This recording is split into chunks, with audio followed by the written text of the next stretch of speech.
The 1960s ushered in a new class of African American game changers in society, politics, and the arts. However, change had not yet reached America's beloved baseball field. On January 16, 1970, after being traded from the St. Louis Cardinals to the Philadelphia Phillies, Curt filed a lawsuit against baseball commissioner Bowie Kuhn after Kuhn refused to let him become a free agent. The conflict involved baseball's antitrust exemption and the reserve clause in players' contracts that allowed owners to hold their players' careers hostage. Aided by Players executive Marvin Miller, Flood's case traveled to the Supreme Court, but was defeated in a 5-3 vote in favor of Major League Baseball. Compromise for Flood's case, however, would come later with an increased emphasis on collective bargaining featuring a third-party arbitrator. This would allow Andy Messersmith and Dave McNally to be granted free agency in 1975 and lead to the construction of the Basic Agreement of 1976, when free agency would officially be introduced to baseball and revolutionize how professional sports players are compensated.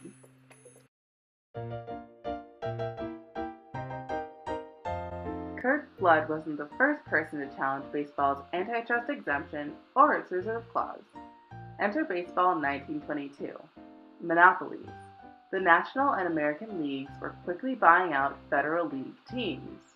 When the Baltimore Terrapins, one of the last Federal League teams, tried to argue in the Supreme Court that the MLB was violating the Sherman Antitrust Act, Justice Oliver Wendell Holmes Jr. clarified that baseball's exhibitions didn't violate the act as they were purely state affairs. MLB's activities weren't those of a business monopolizing, but of a sport protecting its game. In 1953, George Toulson, a minor league player, argued that baseball's reserve clauses forced him to accept unfair trade deals from league owners, to which the Supreme Court would say that only Congress had the power to break up MLB's organization. The reserve clause would continue to be a sticking point. It began in 1879 when William Hubert, a coal magnate turned baseball owner, wrote up the clause to control players' careers and protect management. It was effective. Once a player signed with a team, the team could renew the contract and salary for a player every year, even if no agreement was reached. Players didn't have a say in being traded, and retirement was usually the only way a player could be released from their contract. Curt Flood wasn't having it. Flood began his major league career in 1958 with the St. Louis Cardinals and spent 12 years as an outfielder with them. He faced discrimination, being a black player in a predominantly white sport. However, he was exceptional for his time, receiving 7 Golden Glove awards and leading the Cards to the World Series 3 times in 1964, 67, and 68. Flood's demonization began with him being a black man in a white sport.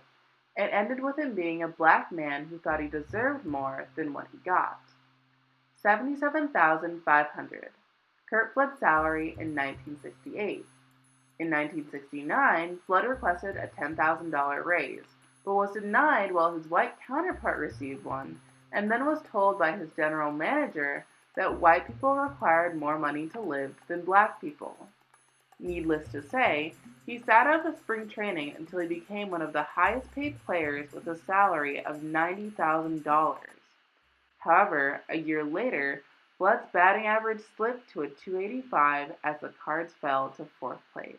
Management then retaliated, and Flood became part of a 7-player trade between the St. Louis Cardinals and the Philadelphia Phillies. Meanwhile, Bowie Kuhn was being primed by the owners to become baseball commissioner, meaning he would be in charge of resolving player-owner conflicts and defending the reserve clause system. As the new commissioner, Kuhn received Flood's letter of dissent about the trade.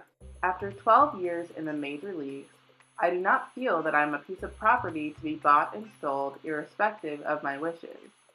It is my desire to play baseball in 1970, but I believe I have the right to consider offers from other clubs before making any decisions.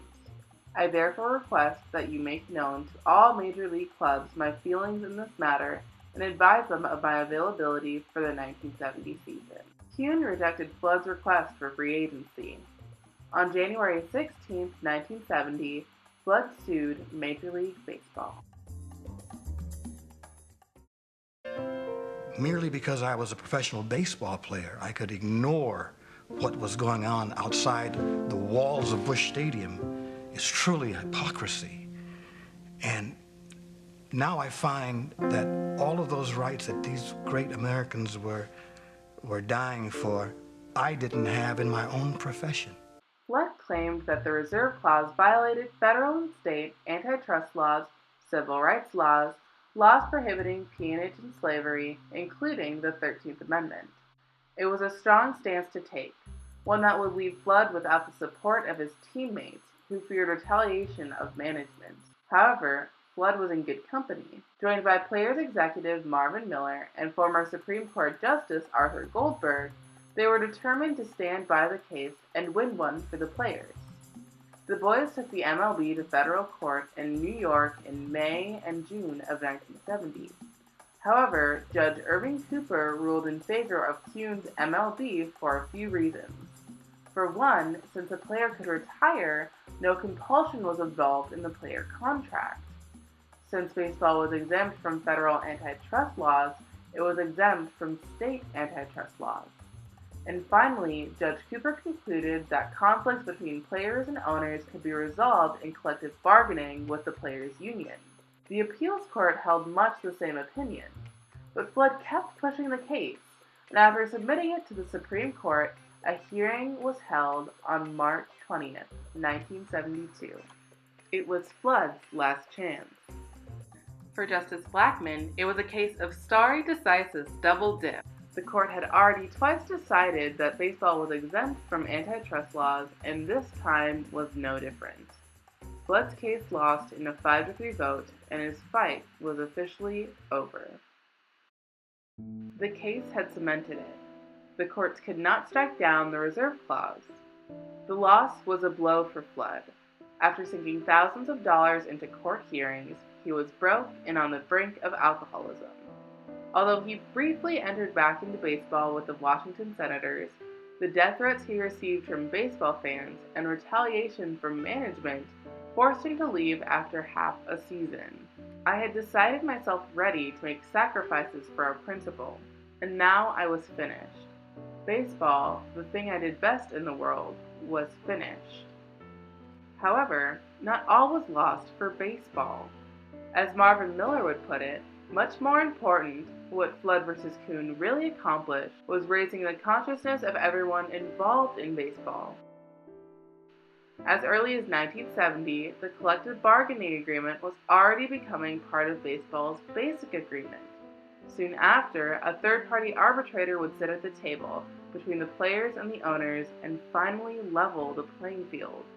In 1975, arbitrator Peter Seitz awarded free agency to Andy Messersmith and Dave McNally after they too challenged the Reserve Clause.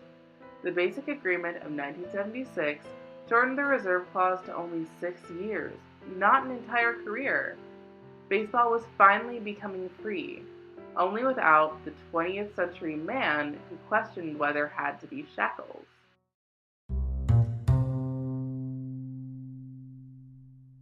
As important as doing what I did was, I don't think I will be forgotten very soon, because I was one of the first to stand up and say, hey, at one point in your life, you ought to be able to control your career. Messersmith and McNally were only the beginning. Curt Flood's case inspired athletes in the 1970s and 80s in all professional sports to challenge their reserve clauses. The National Basketball Association allowed players to solicit offers from other teams. The NFL and NHL players would also be granted free agency in the years to come. The ability to solicit one's talent and be fairly compensated by one's team allowed for the normalization of multi-million-dollar salaries made by athletes today. Additionally, the Curt Flood Act of 1998 was passed posthumously after Flood lost his battle with cancer. The act limits baseball's antitrust exemption to only certain conduct of Major League Baseball, continuing to fulfill what Flood fought for. Flood was a part of a legacy of black athletes using their platform to create change. The question for fans, now and always, is how do we respond?